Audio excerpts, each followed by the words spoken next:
Brandon Regan's bed still has on the same sheets that his mum changed on the morning his body was found, with his childhood teddy bear sat on the pillow.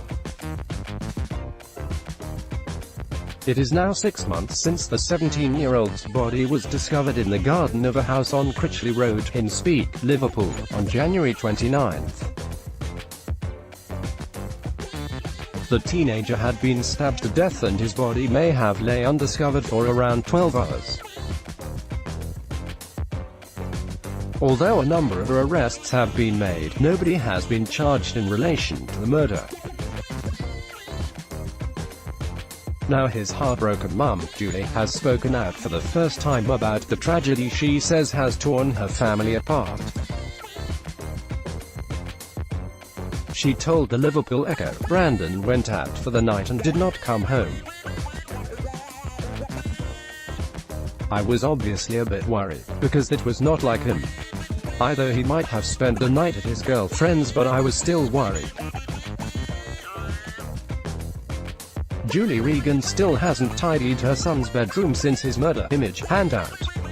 The body of Brandon Regan was found in Speke. Image handout. After his girlfriend said she was not with Brandon, I phoned the police. I remember they came around within an hour.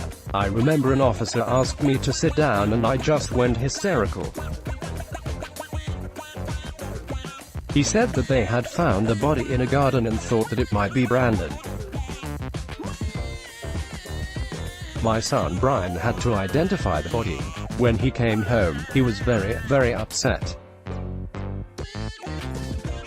We were hysterical with grief. Julie said Brandon was always her baby. She said, "My two oldest sons Brian and Tony are both in the 30s, so Brandon was the baby. They were more like dads to him than brothers.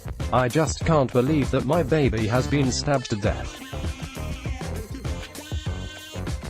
And the fact that his body was left out in a garden all night just makes it worse. They just left him to die. The teen's body may have lay in a garden for around 12 hours.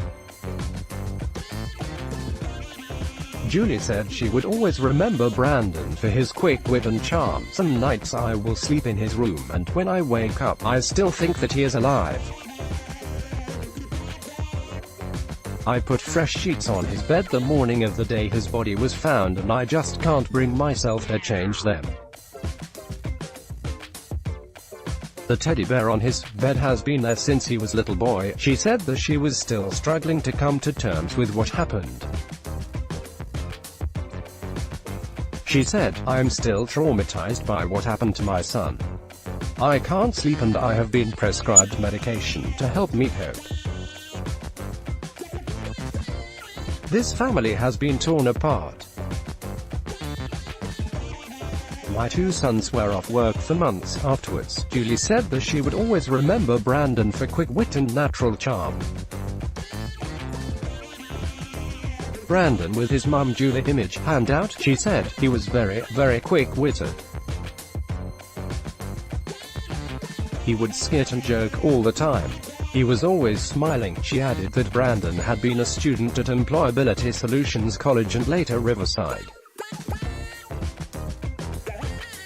She continued, "He has studied a few different courses in construction but had set his heart on becoming an accountant." Julie said that Brandon was a typical teenager.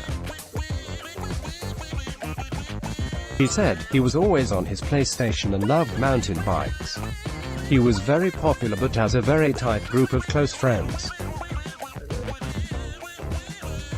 His friends still go to his grave every day." Julie said that she was horrified by the knife crime problem on Merseyside that had claimed her son's life. A CCTV appeal was launched by Merseyside Police in March. Image Liverpool Echo. She said, "Danny G. Jameson went to the same college as Brandon. So that is two young men from the same college both stabbed to death. I am aware of the other recent cases too across the city, such as Sam Cooke. A knife is as dangerous as a gun. I want to see tougher sentences for people caught with knives and people who use knives as a weapon." And I obviously want to see the person or persons responsible for Brandon's death jailed for life. We need more life sentences. Tomorrow afternoon, Brandon's friends and family are set to walk from his home to his grave at Springwood Cemetery. Julie said, the event is to highlight the anti-knife crime message and to remember Brandon 6 months after his death. We are all still suffering. 5 people have been questioned on suspicion of Brandon's murder and 2 people on suspicion of assisting an offender, though no one has been charged in connection with the murder.